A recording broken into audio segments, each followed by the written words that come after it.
Selamat siang Pak Guru dan teman-teman. Kita dari kelompok Belanda akan mempresentasikan pertempuran di Ambarawa.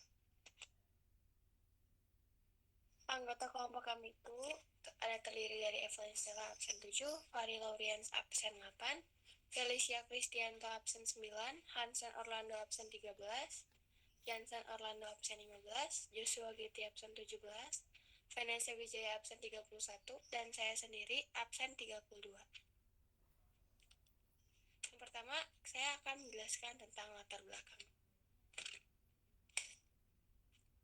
Latar belakang itu pertama diawali dengan kedatangan tentara sekutu di Semarang pada tanggal 20 Oktober 1945.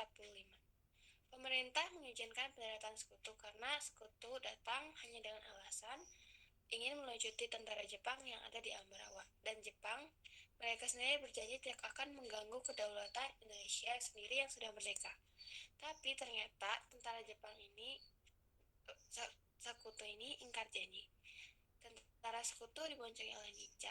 Di sini sekutu ingkar janji dan insiden bersenjata pun mulai timbul di Magelang setelah sekutu serta Nica membebaskan secara sepihak para interniran Belanda di Magelang dan Ambarawa. Insiden sendiri berhenti setelah kedatangan Presiden Soekarno dan Brigjen Bethel di Magelang pada tanggal 2 November 1945. Penjelasan selanjutnya akan dijelaskan oleh Fari.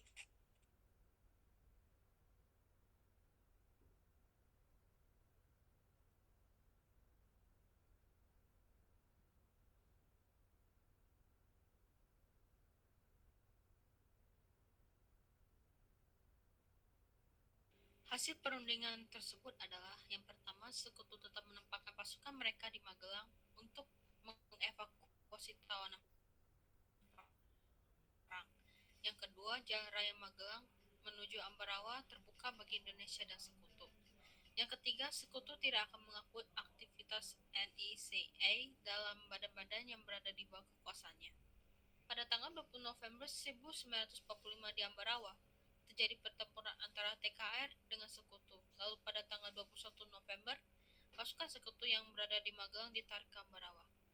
Pada hari yang sama juga, pasukan TKR dari Divisi 5 yang dipimpin oleh Mayor Imam Androgi melakukan serangan fajar dari arah Magelang serta berhasil menduduki desa Pinggit dan merebut desa-desa sekitarnya. Lalu yang kedua ada faktor-faktor penyebab pertempuran.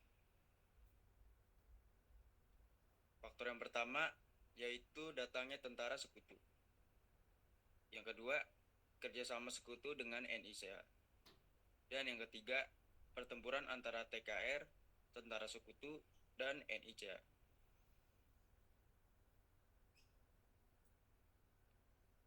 Setelah kekalahan Jepang dan dideklarasikannya kemerdekaan Republik Indonesia, sekutu berjanji untuk tidak mengganggu kemerdekaan RI.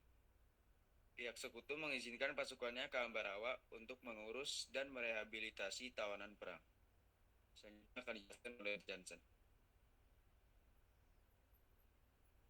Lalu ada kerjasama sekutu dengan Nika. Kedatangan tentara sekutu yang disambut baik karena dianggap menghargai kemerdekaan RI dan hanya mengurus rehabilitasi tawanan perang ternyata bekerjasama dengan Netherlands Indies Civil Administration atau NICA. Bukannya mengurus tawanan perang, sekutu malah membebaskan dan mempersenjatai tawanan perang tersebut. Lalu ada pertempuran antara TKR, tentara sekutu, dan NICA. Tentara sekutu yang bekerja sama dengan NICA dalam kedok rehabilitasi, tetapi mengumpulkan tawanan perang dan mempersenjatainya, menimbulkan amarah bangsa Indonesia yang merasa dihianati. Terus ada tokoh-tokoh dalam Ambarawa. Tokoh pemimpin Ambarawa itu ada Kolonel Sudirman, pemimpin pertempuran Palanga Ambarawa yang menggantikan Letnan Kolonel Istiman. Pada saat pertempuran ia menerapkan strategi gelar supir ulang. Dan ada M. Sarbini, pemimpin TKR Tentara Keamanan Rakyat Khusus Resimen dari Magelang. Tentara sekutu berusaha melucuti senjata TKR. Tindakan tersebut dibalas TKRI dengan mengepung tentara sekutu dari segala arah.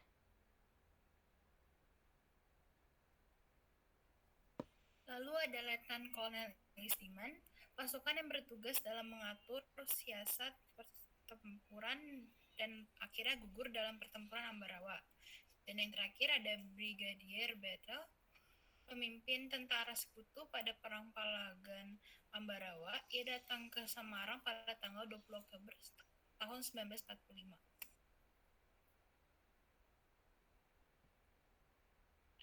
Dan yang keempat ada akhir dari pertempuran Ambarawa. Akhir dari pertempuran Ambarawa diakhiri dengan kemenangan gemilang oleh Kesatuan TKR di bawah pimpinan Kolonel Sudirman yang merupakan Komandan Divisi 5 Banyumas.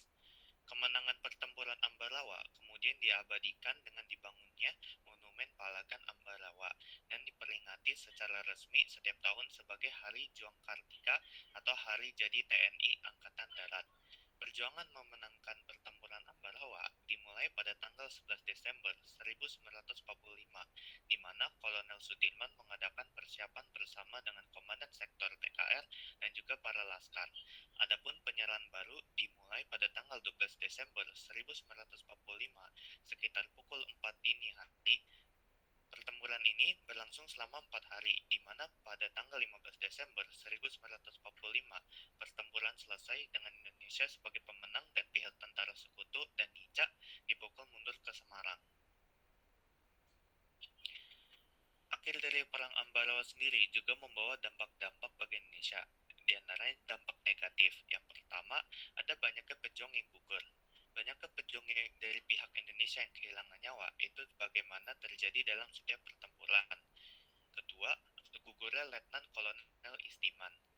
Letnan Kolonel Istiman Suryo Kusumo gugur akibat serangan dari pesawat Mustang yang mengakibatkan terlukanya di bagian paha dan wafat ketika perjalanan menuju rumah sakit.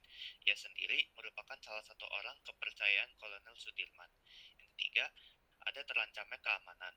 Keamanan rakyat setempat Ambarawa dan Magelang terancam dan mengakibatkan penduduknya meninggal. Yang keempat, yaitu ekonomi dan kehidupan sosial berhenti. Dan berhentinya aktivitas perekonomian dan kehidupan sosial di sekitar wilayah pertempuran.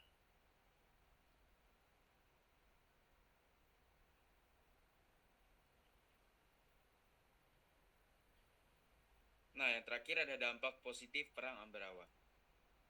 Pertama, menciutnya nyali pihak Belanda. Yang kedua, mundurnya pihak-pihak sekutu.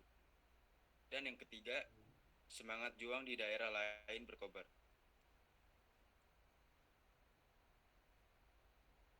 Sekian dari presentasi kami.